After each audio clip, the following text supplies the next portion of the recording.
Bismillahirrahmanirrahim. Assalamualaikum warahmatullahi wabarakatuh. Salam sejahtera untuk kita semuanya.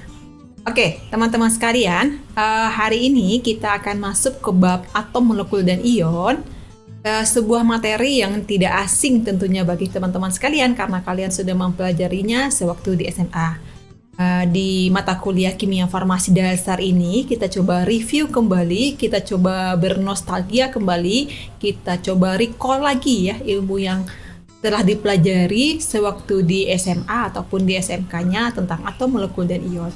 Kenapa? Karena materi ini menjadi pondasi bagi kita untuk memahami materi-materi kuliah kimia farmasi yang lainnya ya. Jadi kalau bagian ini teman-teman tidak kuat pondasinya, belum bisa membedakan apa itu atom, molekul, ion, belum bisa memberikan namanya, menentukan valensinya dan sebagainya, tentu saja akan menyulitkan teman-teman untuk belajar mempelajari sifat fisiko-kimia dari suatu senyawa obat nantinya, bahan baku obat nantinya yang merupakan bagian dari struktur kimia itu sendiri.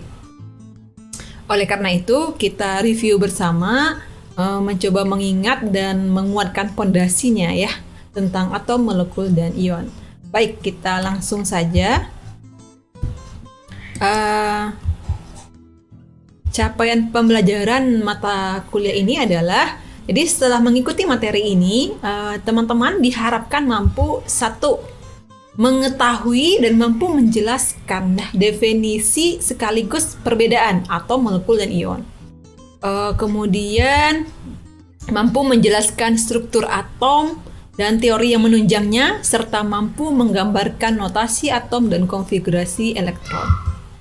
Kemudian setelah memahami materi ini, teman-teman diharapkan juga mampu mengetahui dan menggambarkan rumus kimia. Yang keempat, setelah mempelajari materi ini, kalian diharapkan juga mampu mengetahui tata nama senyawa kimia ya, berdasarkan rumus kimianya. Mampu memberikan nama suatu senyawa kimia berdasarkan struktur kimianya.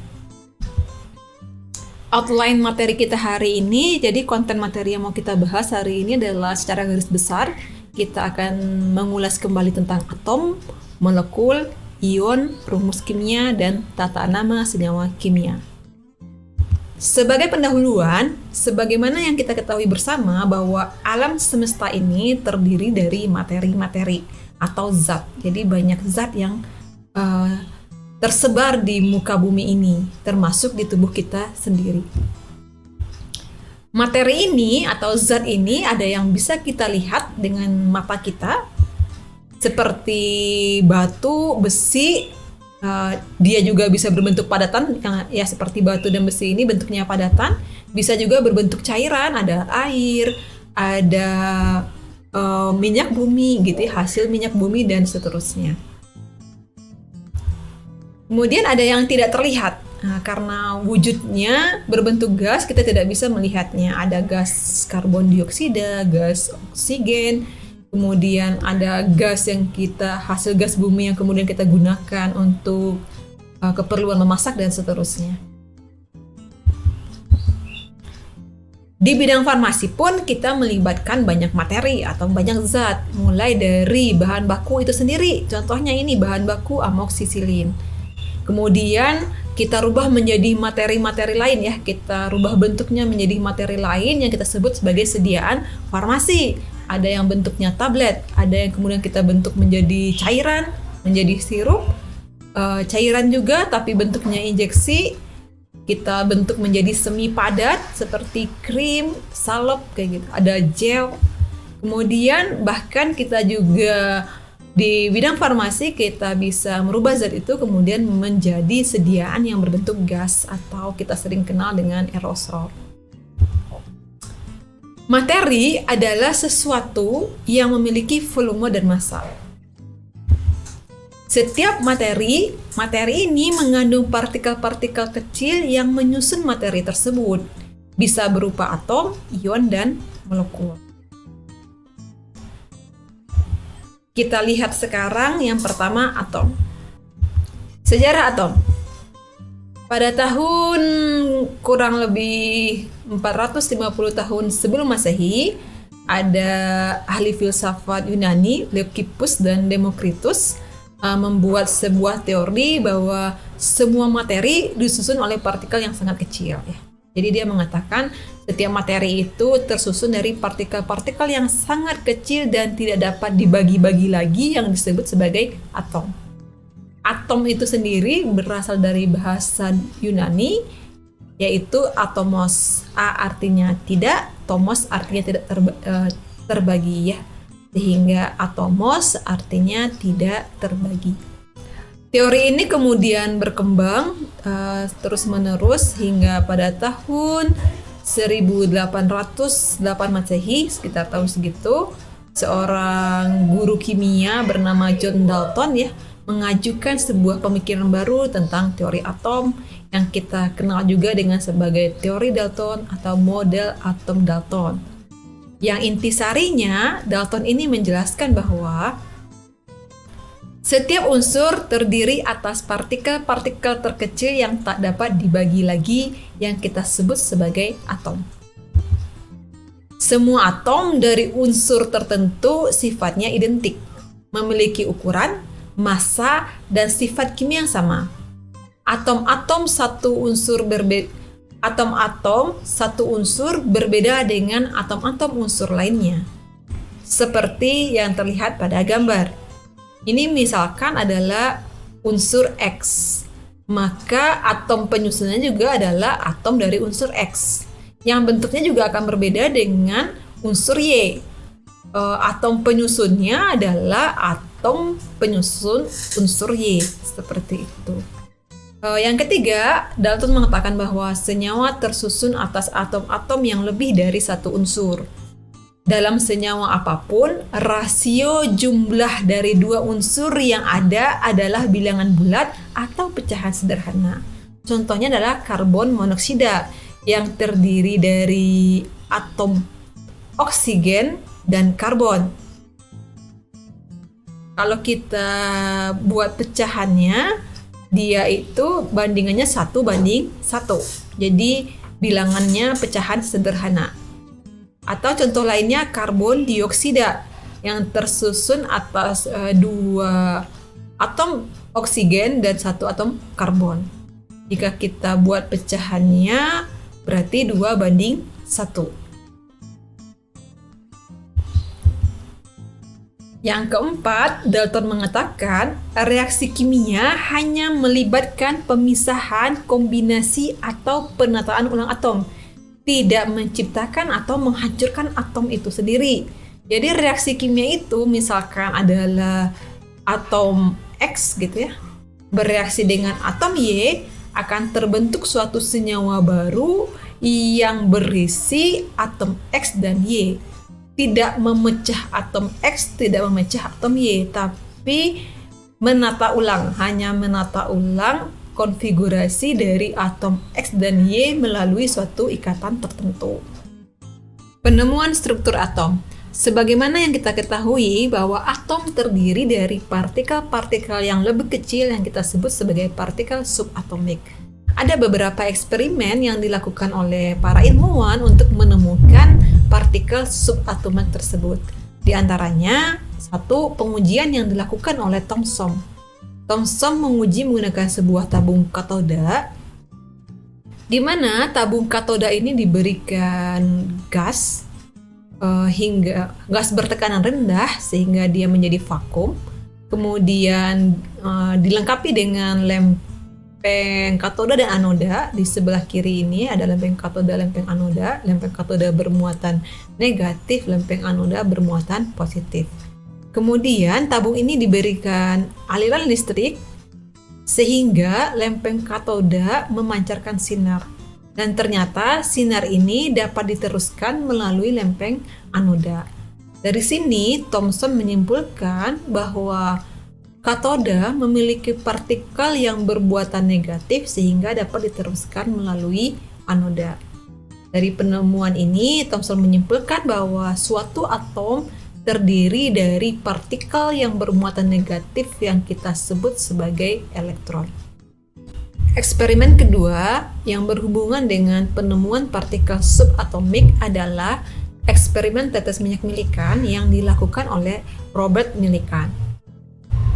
Pada pengujian ini, pada percobaan ini, Millikan mencoba meneteskan minyak yang dia rubah menjadi partikel-partikel kecil dengan menggunakan suatu atomizer menjadi droplet-droplet kecil. Dia lewati melalui dua lempeng yang bermuatan positif dan negatif, dan di antaranya ini dia kasih suatu alat listrik yang bisa membaca muatannya. Dari hasil pengujian ini, Millikan menyimpulkan bahwa droplet yang turun di antara dua lempeng ini ketika diukur menunjukkan bilangan yang selalu sama kelipatannya. Kemudian dia menginterpretasikan bahwa muatan tersebut adalah muatan elektron, di mana Robert Millikan menyimpulkan muatan dari satu elektron itu sekitar 1,602 kali 10 pangkat minus 19 kolom.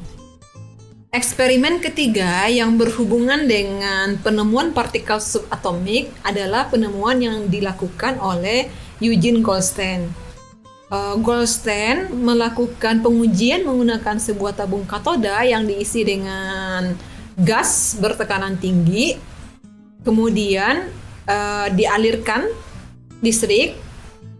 Dia mengamati bahwa ternyata ada radiasi yang dipancarkan dari anoda menuju katoda.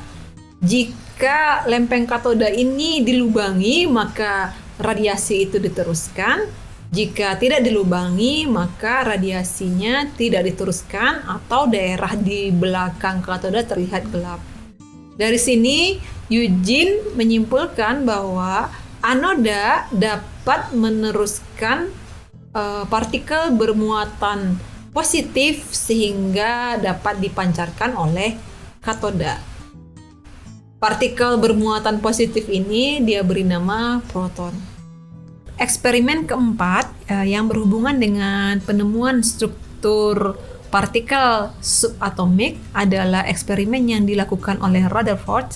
Penelitian ini juga terus berkembang, dilanjutkan oleh murid-muridnya sampai dilanjutkan juga oleh seorang ahli kimia yang bernama James Chadwick. Inti dari pengujian ini adalah sinar emas dia pancarkan melewati sebuah lempeng emas. Dari sini teramati bahwa ada sinar yang diteruskan, yang ini bermuatan positif, kita sebut sebagai proton. Juga ada sinar atau radiasi alfa yang dipantulkan. Dari model ini, para penemu ini menyimpulkan bahwa atom tidak hanya terdiri dari proton yang bermuatan positif, namun juga terdiri dari neutron yang tidak bermuatan atau netral. Berikutnya notasi atom. Atom bisa kita gambarkan dengan notasi seperti ini, X, AZ, di mana X adalah simbol atom, A adalah nomor massa atom, di mana nomor massa atom itu adalah jumlah proton dan neutron, dan Z adalah nomor atom yang merupakan jumlah dari proton. Sebagai contoh, atom karbon dapat kita gambarkan seperti berikut. Di bagian inti dia memiliki 6 proton dan 6 neutron dan memiliki 6 elektron, sehingga notasinya dapat ditulis dengan C. Nomor massanya adalah 12, 6 tambah 6 yang di sini, dan nomor atomnya adalah jumlah protonnya yaitu 6, C12 6. Contoh lain, notasi atom oksigen adalah 16 8, di mana 16 ini adalah gabungan dari jumlah proton 8 dan jumlah neutron 8. Nomor atom, massa atom, dan isotop. Tadi sudah dijelaskan apa itu nomor atom. Dia adalah jumlah proton yang ditemukan dalam inti atom. Nomor massa adalah jumlah total proton dan neutron dalam inti atom. Kita mengenal dengan istilah isotop. Isotop adalah atom dari unsur tertentu yang memiliki jumlah neutron yang berbeda. Kita contohkan misalkan adalah atom hidrogen ya. Dia memiliki 3 nama, protium, deuterium, dan tritium. Yang membedakannya adalah jumlah neutronnya. Di sini kalau pada protium tidak ada neutronnya, deuterium ada 1 neutron, sedangkan pada tritium ada 2 neutron.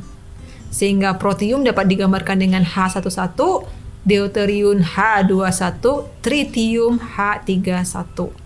Contoh lainnya yang juga familiar adalah uranium. Uranium ada yang memiliki jumlah neutron 143, ada yang 146. Sehingga ada yang disimbolkan sebagai uranium 23592 dan uranium 23892. Contoh soal. Tentukan jumlah proton, neutron, dan elektron atom berikut. Natrium 2311. Kita dapat menjelaskan dari notasi atom ini bahwa atom natrium memiliki jumlah proton yang di bawah 11. Jumlah neutron adalah 23 dikurang 11 karena 23 ini adalah Z. Z adalah massa atom, di mana massa atom adalah jumlah proton dan neutron. Sehingga kalau jumlah neutron saja 23 dikurang 11 dari sini sama dengan 12. Jumlah elektron itu pada atom netral jumlah elektron sama dengan jumlah proton. Jadi karena jumlah protonnya 11, jumlah elektronnya juga 11. Ini gambarannya untuk natrium. Jadi dia mempunyai 11 proton yang ini yang bermuatan positif dan ada 12 neutron, dan pada kulit terluarnya ada elektron, pada kulit terluarnya ada elektron sebanyak 11. Kalau kita hitung ini 1 2 4 6 8 10 11 seperti itu. Contoh lain, tentukan jumlah proton, neutron, dan elektron atom berikut. Natrium plus 2311. Jadi ini dia bermuatan positif. Jadi atomnya bermuatan positif. Kita dapat tulis jumlah protonnya tetap 11 yang bagian bawah. Jumlah neutron adalah 23 dikurang 11 sama dengan 12. Jumlah elektron untuk atom bermuatan positif adalah jumlah proton dikurang jumlah muatan. Sehingga jumlah elektron pada Na plus adalah 10. Cl-3517, jumlah protonnya 17, jumlah neutron 35 kurang 17 sama dengan 18. Jumlah elektron, karena ini atom bermuatan negatif, rumusnya adalah jumlah proton ditambahkan dengan jumlah muatan negatifnya. 17 tambah 1 sama dengan 18. Berikutnya orbital dan bilangan kuantum. Materi ini akan membantu kita memahami nanti lebih dalam tentang konfigurasi elektron. Kita coba lihat. Setiap elektron dalam sebuah atom memiliki 4 bilangan kuantumnya unik, yaitu N, L, Ml, dan Ms. Jadi digambarkan seperti ini. Ada bilangan kuantum utama, simbolnya N. Dia bilangan bulat dengan notasi 1, 2, 3, dan seterusnya. Bilangan kuantum utama itu menggambarkan ukuran orbital dan tingkat energi. Yang kedua adalah bilangan kuantum secondary atau disebut juga sebagai angular momentum atau disebut juga sebagai bilangan kuantum azimut. Simbolnya L. Dia itu menggambarkan bentuk orbital. Nilainya dia bilangan bulat 0 sampai N dikurangi 1. Yang ketiga ada bilangan kuantum magnetik, digambarkan dengan simbol Ml, menggambarkan orientasi orbital. Nilainya itu bilangan bulat dengan nilai min L sampai dengan positif L. Kemudian ada bilangan kuantum spin, simbolnya Ms, menggambarkan spin elektron, nilainya itu plus setengah atau minus setengah. Kalau digambarkan lebih jelas bilangan kuantum dan orbital itu, jadi ada N, ada L gitu ya. L ini dibagi atas S, P, D, dan F. Jadi ada M. Nah, SPDF ini akan sangat membantu kita dalam konfigurasi elektron nantinya ya. Dalam sistem konfigurasi elektron. Kenapa bentuk SP? Jadi orbital S, P, D, dan F ini merupakan adalah tingkat orbital ya. Ini tingkat orbital atom, ada S, P, D, dan F, di mana S itu memiliki 1 orbital, P memiliki 3 orbital, D memiliki 5 orbital, dan F memiliki 7 orbital. Setiap orbital dapat diisi oleh 2 elektron. Konsepnya seperti itu. Kombinasi bilangan kuantum N, L, dan Ml yang mungkin pada 4 kulit elektron pertama dapat dilihat pada tabel berikut. Ada ini N ya. Jadi 4 kulit pertama, 1, 2, 3, 4. Kulitnya simbolnya KLMN. Nilai L-nya itu 0. Kalau yang N1, N2 itu 0 dan 1. Kemudian ini yang N3 0, 1, 2 gitu. 4 itu 0, 1, 2, 3. Subkulit dari L ini ada, kalau di N1 ada S, di 2 SP, di 3 ada SPD, di 4 ada SPDF. Nilai M1, nilai ML-nya maaf. Jadi terlihat S di sini 0, S 0, P itu min 1, 0, plus 1. Sedangkan D itu dari min 2 sampai plus 2. F dari min 3 sampai plus 3. Jumlah subkulitnya bisa kita lihat. S itu ada 1, memiliki 1 orbital. Kalau P itu memiliki 3 orbital, D 5 orbital, dan F 7 orbital. Selanjutnya kita coba review tentang konfigurasi elektron, sebuah materi yang tentu saja teman-teman sudah mempelajari selama di SMA ya. Model atom mekanika kuantum menyatakan bahwa elektron berada pada orbital, seperti yang terlihat pada gambar bahwa elektron yang bermuatan negatif ini berada pada orbital-orbital atom. Atom tersebut menempati orbital sesuai dengan susunannya yang kita sebut sebagai konfigurasi elektron. Ada beberapa prinsip dalam konfigurasi elektron, ada prinsip Aufbau, ada aturan Hahn, ada larangan Pauli. Kita coba lihat satu persatu. Prinsip Aufbau. Dari Aufbau menyatakan bahwa pada kondisi dasar, elektron akan menempati kulit elektron dengan energi yang lebih rendah menuju energi yang lebih tinggi, yang dapat kita gambarkan dengan gambar seperti ini ya. Jadi dalam Aufbau ini dia menggabungkan subkulit N dan kulit N dan L ya prinsipnya. Jadi ke bawah itu adalah N1, 2, 3 sampai 8. Ke samping ada L0, L1, L2, L3. Ada pada orbital 1 ada S, 2 ada 2S dan 2P, 3 ada 3S, 3P, 3D, 4 ada 4S, 4P, 4D, 4F, dan seterusnya. Alirannya mengikuti arah panah, seperti itu.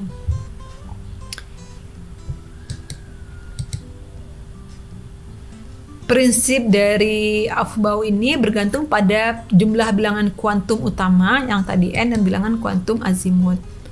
Urutan energi orbital dari yang paling rendah ke yang paling tinggi adalah 1S, 2S, hingga seterusnya. Elektron selalu akan menempati subkulit 1S terlebih dahulu, baru menempati 2S, 2P, 3S, dan seterusnya. Tadi seperti yang sudah kita ketahui bahwa subkulit S itu dapat ditempati oleh 2 elektron karena dia memiliki satu orbital saja yang dapat ditempati oleh dua elektron. Subkulit P dapat ditempati oleh 6 elektron. Supaya lebih jelas pakai ini saja. S itu dia memiliki satu orbital dapat diisi oleh 2 elektron. P ada 3 orbital dapat diisi satu orbital dapat diisi oleh 2 elektron. Jadi ini ada 6. D ada 5 orbital berarti bisa dapat diisi oleh 10 elektron, dan F ada 7 dapat diisi oleh 14 elektron. Jadi contoh soal pada prinsip Aufbau ini adalah tentukan konfigurasi elektron atom berikut Na2311. Jadi kita coba hitung dulu ya. Jumlah protonnya adalah 11, jumlah elektronnya sama dengan jumlah proton karena dia atom netral. Maka konfigurasi elektronnya, jadi ada 11 elektron yang harus kita tata, yang harus kita konfigurasi. Kalau digambarkan dia seperti ini ya. Jadi yang ini dulu diisi 1 S2 dapat diisi 2 S2, kemudian 2 P6 dan 3 S1. Kenapa S yang di sini hanya terisi 1? Karena jumlahnya supaya 11. Jadi 2 tambah 2 tambah 6 tambah 1 jumlahnya sama dengan 11. Contoh lain dari kasus Aufbau ini adalah Cl3517 ya. Sama, berarti kita hitung dulu jumlah elektronnya karena ini tidak bermuatan jumlah elektron 17. Konfigurasi elektron kita tulis dari sini 1 S2, 2 S2, 2 P6, kemudian 3 S2, 3 P5 hingga jumlah elektron 2 tambah 2 tambah 6 sama dengan 10, tambah 2 tambah 5 sama dengan total elektronnya adalah 17. Kemudian ada larangan Pauli dalam konfigurasi elektron. Pauli melarang adanya sepasang elektron dengan nilai bilangan kuantum spin yang sama dalam satu orbital. Jadi dia contohkan suatu atom memiliki 2 elektron yang menghuni orbital 1s. Maka konfigurasi elektronnya menurut Pauli sebagai berikut. Jadi konfigurasi elektron menurut Pauli jadi spinnya berbeda ya. Spinnya berbeda. Ini menurut Pauli diperbolehkan. Yang dilarang Pauli adalah yang ini. Jadi tidak boleh satu orbital diisi oleh bilangan kuantum spin yang sama. Nggak boleh. Ini sama. Ini juga sama. Nggak boleh. Jadi harus berlawanan seperti ini. Kemudian aturan Hahn dalam konfigurasi elektron. Menurut Hahn, dalam kondisi stabil, elektron akan menempati subkulit secara sendiri-sendiri dengan nilai kuantum spin yang sama. Jika orbital telah terisi, baru elektron tersebut berpasangan dengan elektron yang memiliki spin berbeda. Contoh, pada atom natrium yang memiliki 11 elektron, kita tadi lihat di konfigurasi Aufbau-nya adalah 1 S2, 2 S2, 2 P6, dan 3 S1, yang berarti ada 2 elektron di kulit 1s, ada 2 elektron di kulit 2s, ada 6 elektron di kulit 2p, ada 1 elektron di subkulit 3s. Nah, menurut Hahn, ini dapat digambarkan sebagai berikut ya, subkulit 1s, 2s, 2p, 3s. Jadi di sini terisi 2, terisi 2, terisi 6, terisi 1, jumlahnya sama dengan 11 seperti itu. Nah, tahukah kita bahwa ternyata warna dari senyawa anorganik itu dipengaruhi oleh orbital pada subkulit D dan F. Jadi umumnya logam-logam golongan transisi seperti Cu yang berwarna biru, kemudian ada emas ya, ada perak yang berwarna-berwarna itu, mereka itu berada di subkulit D dan F sehingga memberikan warna-warna yang khas. Dari struktur atom yang tadi sudah kita bahas, kita dapat mempelajari struktur atom dan sifat-sifat sederhananya dari tabel periodik ya. Di tabel periodik kita bisa melihat di sini ada nomor atomnya. Kita sudah tahu tadi nomor atom apa, nomor masanya, tingkat oksidasi atau kemudian nanti juga menjadi valensinya, titik didihnya, massa jenisnya, titik lelehnya, kemudian lambangnya, konfigurasi elektronnya. Jadi dengan mempelajari materi-materi sebelumnya, kita diharapkan mampu membaca sistem periodik dengan baik seperti itu. Nah, teman-teman sekalian, kalau kita perhatikan di sistem periodik yang tadi, kita coba lihat lagi. Di sini coba diperhatikan konfigurasi elektron Zn di sini adalah argon 3D6, 3D10, 4s2. Ini adalah cara menyederhanakan konfigurasi elektron. Jadi, penulisan konfigurasi elektron dapat kita sederhanakan dengan menuliskan simbol atom logam mulia yang jumlah elektronnya mendekati jumlah elektron atom kita. Contohnya konfigurasi elektron untuk atom natrium tadi sudah kita bahas, 11 Na itu 1s2, 2s2, 2p6, 3s1. Jika dilihat pada sistem periodik, yang memiliki jumlah elektron mendekati natrium adalah neon ya. Jadi gas mulia yang konfigurasi elektronnya ini kan 11 yang mendekat jumlah elektronnya Na itu sebelumnya ada neon gitu ya. Jadi kita dapat menggunakan simbol neon untuk menyederhanakan konfigurasi logam Na. Kita dapat menyederhanakan konfigurasi logam K dengan menggunakan gas mulia argon seperti itu. Jadi dilihat di sini K, coba kita perhatikan nih. Tuh K itu dia menggunakan notasi depannya argon.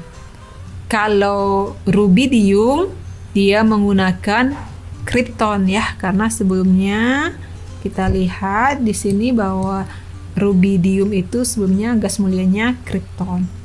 Jadi tadi kita perhatikan di sini kalau Na konfigurasi elektronnya 1s2, 2s2, 2p6, 3s1 dan kita lihat dengan pada tabel periodik gas mulia yang paling dekat adalah neon. Konfigurasi elektron neon adalah tadi jumlahnya elektronnya 10 ya. 1s2, 2s2, 2p6. Maka konfigurasi elektron atom natrium dapat disederhanakan menjadi 11 Na neon 3s1. Maksudnya sampai di sini sama dengan neon dan 3s1. Seperti itu, makanya umumnya konfigurasi elektron, atom-atom dan unsur pada sistem periodik itu ditulis dengan menyederhanakan menggunakan notasi gas mulia. Kita perhatikan di sini contohnya apa nih? Cl, neon 3s2, 3p5 kayak gitu ya. Jadi dan terusnya. Fe, argon 4s2 ya. Argon 4s2, 3d6. Selesai kita membahas tentang struktur atom, kita masuk ke bagian kedua yaitu molekul. Molekul merupakan gabungan dari beberapa atom, bisa 2 atom atau lebih yang tergabung karena adanya gaya kimia atau ikatan kimia. Molekul terbagi menjadi 2, ada molekul unsur dan ada molekul senyawa. Molekul unsur adalah zat kimia sederhana yang terdiri dari satu jenis atom. Tidak dapat dipecah dengan cara kimiawi apapun. Contoh molekul unsur adalah molekul O2, H2, N2, dan Cl2. Kalau bentuk 3 dimensinya kurang lebih seperti ini ya.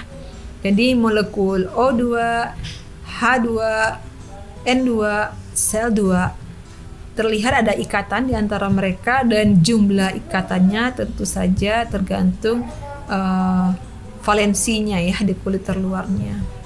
Jadi O2 itu kita tahu tangannya 2 karena dia memang punya valensi -2, hidrogen 1, N ini bisa 1, 3, 5, 7 ya. Cuma yang umum adalah 3, Cl1. Yang kedua molekul senyawa. Kalau molekul senyawa, zat yang dibentuk oleh reaksi kimia dari 2 atau lebih unsur dalam jumlah relatif tetap satu sama lain. Contohnya ada molekul air H2O, molekul gula C6H12O6, molekul garam dapur NaCl.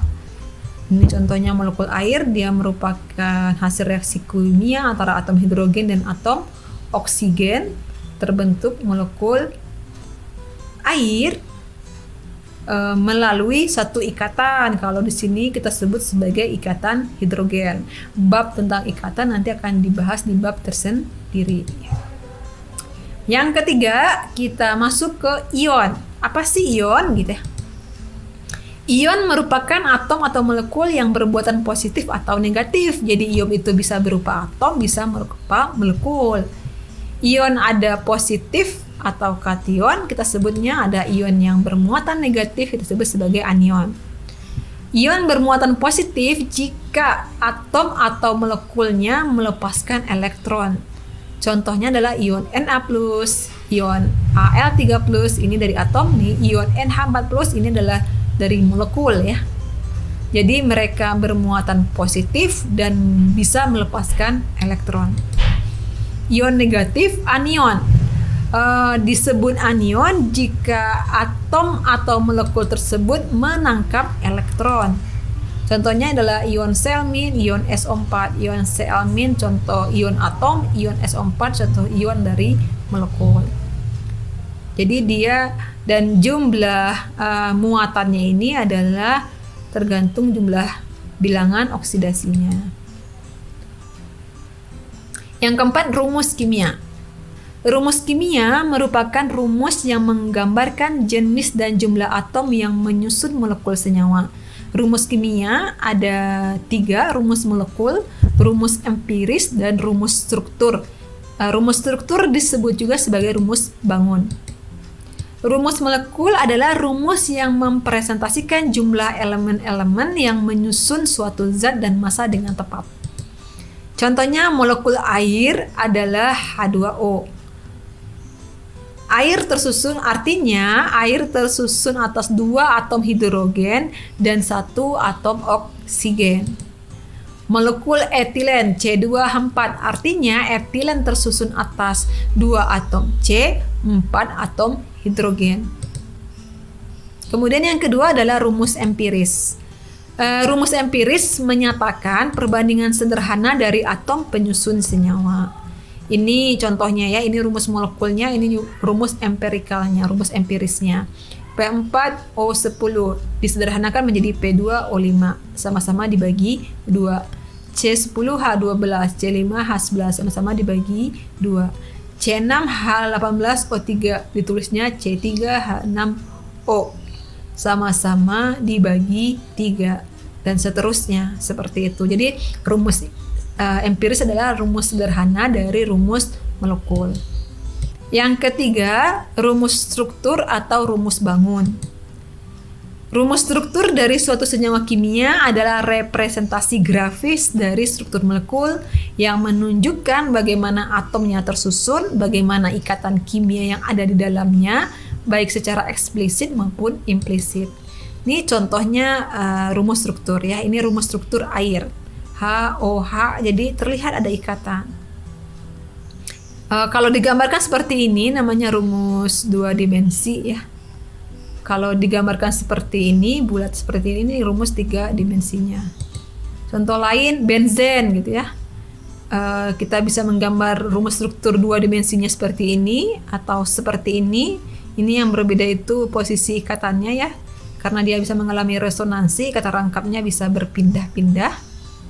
Jadi bisa digambarkan dengan bentuk sederhana seperti ini, kemudian atau seperti ini. Kalau struktur 3 dimensinya seperti ini ya. Nah ini disebut rumus-rumus seperti ini disebut rumus struktur. Bagian seperti ini rumus struktur 2 dimensi. Kalau ini rumus struktur 3 dimensi. Oke, kita masuk ke bagian yang terakhir yaitu tata nama senyawa. Tata nama senyawa, kita coba bahas tata nama senyawa biner dan poliatom. Senyawa biner terlebih dahulu. Apa sih senyawa biner? Senyawa yang hanya terbentuk dari 2 macam unsur yang berbeda. Misalkan NaCl tersusun dari Na dan Cl, air H2O, hidrogen dan oksigen, karbon dioksida C dan O, seperti itu. Biasanya senyawa binder ini terdiri dari unsur logam dan non-logam ya. Meskipun ada juga yang non-logam dan non-logam seperti halnya CO2. Pada senyawa binder, unsur logam sebagai kation, ion positif, dan unsur non-logam sebagai anion, ion negatif. Tata nama senyawa binder terdiri dari unsur logam dan non-logam. Yang pertama, unsur yang berada di depan disebut sesuai dengan nama unsur tersebut. Yang kedua, unsur yang berada di belakang disebut sesuai dengan unsur tersebut dengan menambahkan akhiran ida. Jumlah atom unsur disebut dengan menggunakan angka Latin jika diperlukan. Ini contohnya ya. NO, nitrogen monoksida. Jadi jumlahnya disebutkan. NO2, nitrogen dioksida. Jadi unsur yang di depan nama unsur nitrogen, yang di belakang nama unsur oksigen dengan akhiran ida. Makanya nitrogen monoksida, nitrogen dioksida. AlCl3, aluminium klorida. Kenapa jumlah Cl-nya tidak disebutkan? Karena cuma ada satu jenis garam AlCl3. Kalau ini karena NO itu ada beberapa jenis, ada NO, ada NO2, ada NO3, makanya digambarkan pun dengan dituliskannya pun dengan memperjelas jumlah unsurnya ya. Berikutnya adalah tata nama senyawa binder yang terdiri dari unsur logam yang memiliki valensi lebih dari satu. Aturannya sama, unsur yang berada di depan nama unsur tersebut, yang di belakang adalah nama unsur yang di belakang dengan akhiran ida. Nah, untuk penamaan Indonesia, penulisan valensi ditulis valensinya dengan angka Romawi. Kalau penamaannya dengan bahasa Latin, maka valensi rendah diberi akhiran O, valensi tinggi diakhiri dengan I. Contoh, FO. Nama Indonesianya berarti ditulis valensinya besi 2 oksida. Jadi ada valensinya ada 2 di sini karena Fe2O2 makanya FO ya. Nama Latinnya besi 2 valensi rendah berarti ferrooksida. F2O3 berarti besi valensinya 3 di sini, makanya namanya besi 3 oksida atau ferrioksida. Valensi tinggi berikan akhiran I, ferrioksida. Tata nama senyawa binder berikutnya adalah yaitu senyawa binder yang terdiri dari unsur non-logam dan non-logam. Prinsipnya sama, unsur yang berada di depan disebutkan nama unsurnya, yang berada di belakang disebutkan juga namanya dengan memberikan akhiran ida. Untuk penamaan Indonesia, penulisan valensinya dengan angka Romawi. Jika penulisannya dengan bahasa Latin, jumlah atomnya ditulis dengan bahasa Latin, mono untuk 1, di untuk 2, tri untuk 3, tetra untuk 4, dan seterusnya. Contohnya adalah ini ya, N2O. Kalau nama Indonesianya nitrogen 1 oksida. Jadi valensi dari nitrogen di sini 1 ya. Namanya berarti dinitrogen monoksida. Kalau di NO nitrogen 2 oksida namanya nitrogen nitrogen monoksida karena O-nya 1 di sini kan. N2O5 valensinya 5, nitrogen di sini nitrogen 5 oksida atau dinitrogen pentamonoksida. Seperti itu. Tata nama senyawa poliatom. Dibagi 3 nanti ada tata nama senyawa asam, basa, dan garam. Tata nama senyawa asam, sebelumnya kita lihat dulu apa sih asam. Seperti yang sudah kita ketahui bahwa asam adalah zat yang kalau kita masukkan ke dalam air, dia akan larut, kemudian akan menghasilkan ion hidrogen atau H+.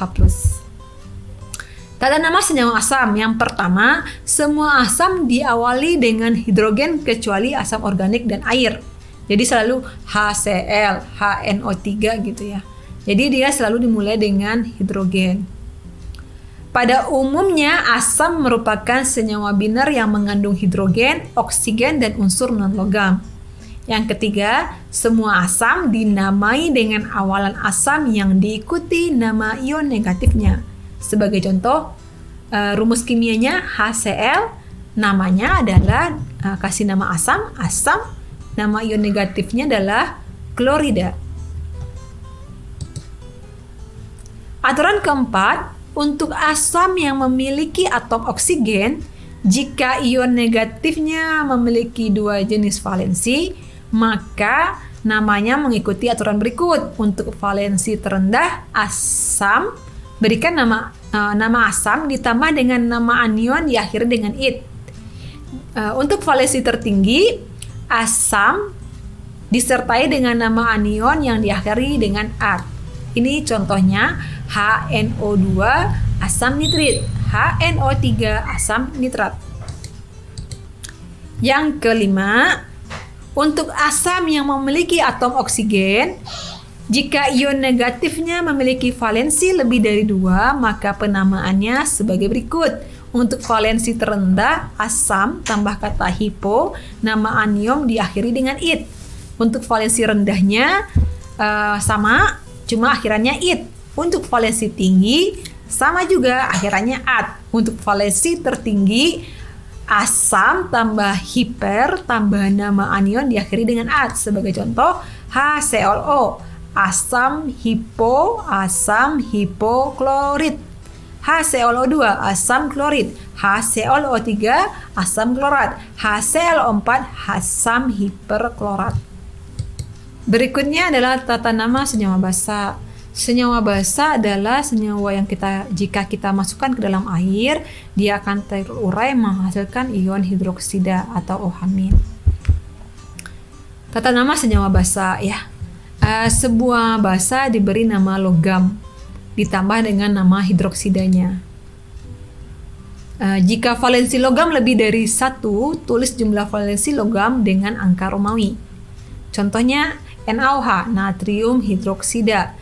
CaOH 2 kali, kalsium hidroksida. Kalau logam punya valensi lebih dari 1, contohnya Cu di sini dia punya 2 valensi 1 dan valensi 2. CuOH tembaga 1 hidroksida. CuOH 2 karena di sini Cu bervalensi 2, tembaga 2 hidroksida. Kalsium tidak perlu ditulis kalsium 2 hidroksida. Kenapa? Karena kalsium hanya memiliki 1 valensi yaitu 2+. Berbeda dengan Cu yang memiliki 2 valensi. Jadi aturan kedua ini hanya berlaku untuk logam-logam yang memiliki lebih dari 1 valensi. Selanjutnya adalah tata nama garam. Garam merupakan hasil reaksi netralisasi asam dan basa ya. Semua garam diberi nama logam ditambah dengan nama sisa asam. Sama dengan tadi basa, jika valensi logam lebih dari 1, tulis jumlah valensi logam dengan angka Romawi atau dalam bahasa Latin. Dengan bahasa Latinnya, kalau valensi rendah berakhiran O dan valensi tinggi berakhiran I. Contohnya ini, NaNO2, natrium nitrit. NaNO3, natrium nitrat. Al2SO4O3, aluminium sulfat. Fe2SO4 3 kali. Di sini Fe valensinya 3, besi 3 sulfat, nama lainnya adalah ferisulfat karena dia valensi tinggi. Sedangkan FeSO4 dapat kita tulis dengan besi 2 sulfat atau ferosulfat. Ini pustaka yang kita gunakan pada materi kita kali ini. Demikian materi tentang atom, molekul, dan ion. Mudah-mudahan bisa mengingatkan kembali pondasi tentang atom, ion, dan molekul yang pernah teman-teman pelajari dan semakin kuat sehingga menjadi modal untuk mempelajari ilmu kimia di materi-materi berikutnya ataupun di semester-semester berikutnya. Terima kasih, sampai ketemu di kelas. Untuk selanjutnya kita akan membuka forum diskusi nanti di pertemuan virtualnya.